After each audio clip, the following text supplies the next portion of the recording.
Hello, everyone. I'm so pleased to be here. It's been an amazing 2 days. We've heard so many terrific speeches and discussions about the future of home care. So I want to share with you a summary of what I heard as being the main themes in these last 2 days, as well as things that I did not hear and some of the provocative statements I heard within the discussions that I'd like to bring to light. We all have an opportunity to shift care from costly acute care and institutional care to the home and community. That's a fact. That's something we all agree on.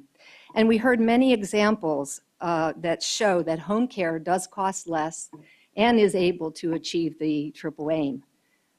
Early in the conference, someone asked, does home care cost less? And I think that many of the models that we saw demonstrated here today in the last 2 days have shown us that, yes, it can and it does.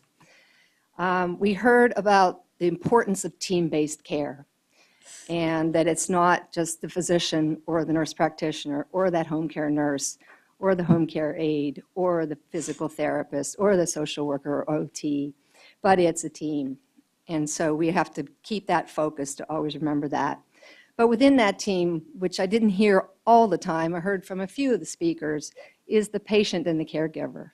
So we must include them as part of the team in making the plans for how we'll move forward in taking care of them in their homes and in the community. Eric Dishman certainly brought that out this morning for us, so I was happy to hear his viewpoint on it, and also George.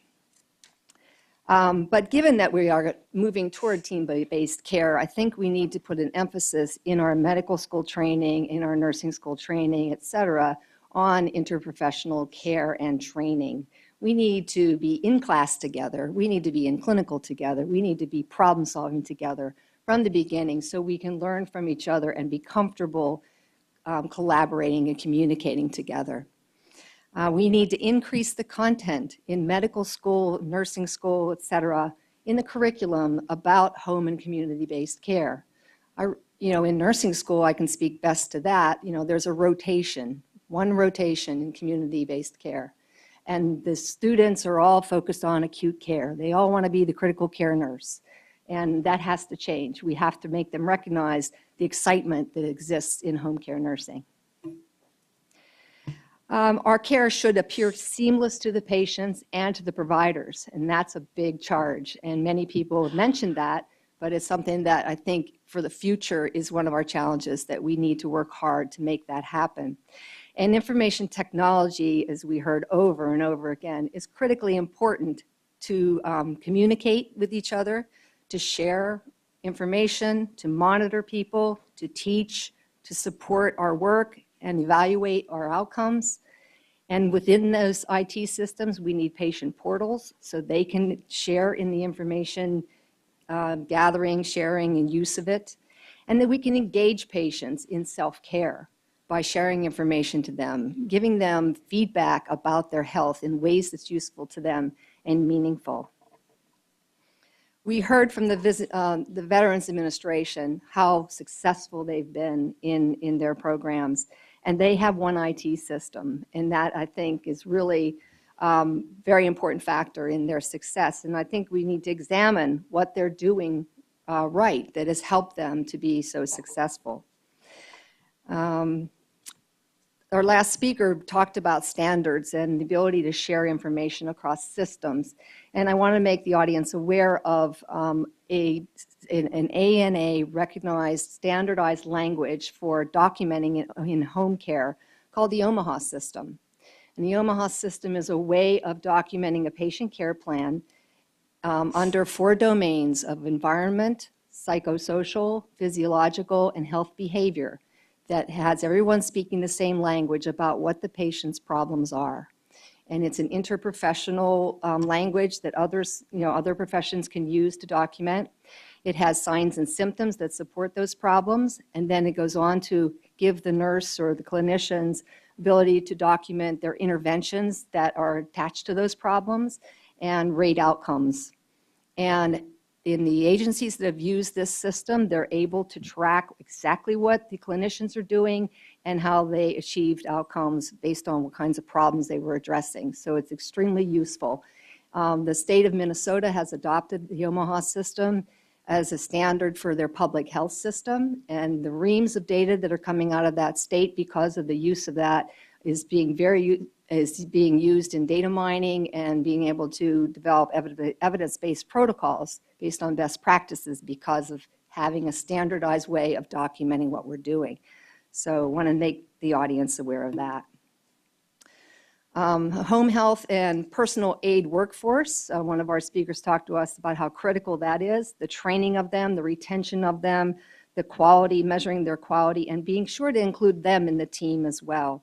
They are the eyes and ears of all of us in the home when we are not there. We need to solve the barriers to using technology. Licensure across states is one barrier that we need to talk about. The workflow and how to work telehealth and other technologies into our day. The ease of use. We need to make the telehome care alerts smarter. We waste a lot of time addressing false alarms. We get our information too late. We need to really work on smarter technology for that. We need technology that supports medication administration and reminders, simplification of medications, and reconciliation.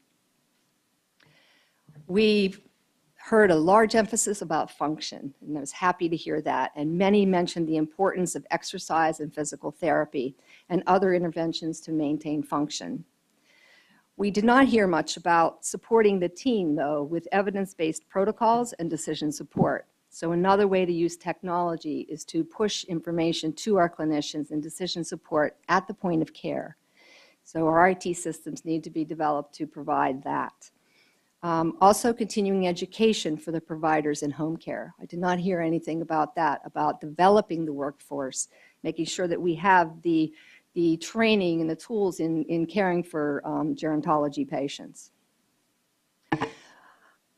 Our greatest barrier, I think, remains the payment models, and I hope that people who know a lot more about that than me will be able to address that. We have work to do to identify the right patients for the right levels of care that are coming out of the acute care setting. The discharge planning in the hospital is not standardized, and we are offering them a variety of services that people don't understand. We have high refusal rates in it. We have high refusal rates in acute care when patients are offered post-acute care services because they don't understand what we're offering them. So I feel that we have some work to do to help them understand and involve them in shared decision-making about the types of services we're offering. We didn't talk much about housing and the need to support people to age in place in their homes other than Sarah's presentation and some talk about remote monitoring. But we really might think about some creative ways of community-based older adult housing that would help people. We need ways to activate patients to help them focus on their goals and their outcomes of importance to them. We need to allow nurse practitioners to practice at the top of their license so that we can have rapid response when we need changes made to the plan of care in the community. We can have a larger workforce out there helping us achieve those goals. We need to look at our processes within home care to look for ways of improving efficiencies, the way we intake patients, the way we prioritize who gets visited first, who needs that visit within the first 24 hours versus can wait to 48 hours. And that's something we have not talked about here, but is a big problem for the operations in home care to do it right. We need to look at the visit patterns. Are we giving too many visits? Are we not giving enough visits? What happens with the length of stay in home care? The dose that we're giving, so to speak, and the use of telehealth. How can we more intelligently use that? Some provocative statements were, a lot of the emphasis has been on we're caring for the 5% of the most costly people. A lot of the new programs are focusing on them, and that makes me worry a little bit about the rest of the people. And so I don't want us to develop a healthcare system that only goes after the most costly, but that we're really thinking of all the others. I don't want them to fall through the cracks. I love the statement where someone said, forget chronic illness, the count of chronic illnesses, the number of comorbidities, and look at those diseases that alter the patient's function. Those are the ones that are really impacting their ability to stay safely in their homes. Nurses and others do so much teaching in home care, and I think that this is an inefficient process. We're teaching it over and over again. And so let's think about, for the future, using technology, the TV set that our older adults are sitting in front of for many hours a day, that we could tap into that as a way to deliver some creative programming to them to teach them how to manage their health and to stay healthy. Am I okay on time? Oh, good. Okay. I love the comment that we want to think about community care as pre-acute rather than the other way around, to keep people, healthy and out of the hospital rather than taking them from the hospital and preventing them from going back. What a novel idea. Very little mention of social networks. Today there was a bit about it, but I think it's an important way that we can promote self-care and motivation. And again, would want to use the television set for maybe connecting people and, again, giving messages. Dr. Landers talked about 4 key ingredients, which I thought were really important points I'd like to review, and that was the use of MD, nurse practitioner-led holistic care plans with an enhanced capacity for an acute response, with thoughtful use of information technology to fill gaps and to communicate, and to enhance the support during transitions. So much of what I basically just said. Home health must rise to the occasion and embrace value creation and make a difference and take the challenge. The novel idea of the medical foster home was really striking, so let's not forget about that for our future. And definitely, we heard a lot today about how much more research we need in telehome care. So it can be a great tool for us, but so much more needs to be learned about it to use it effectively and efficiently. So thank you very much.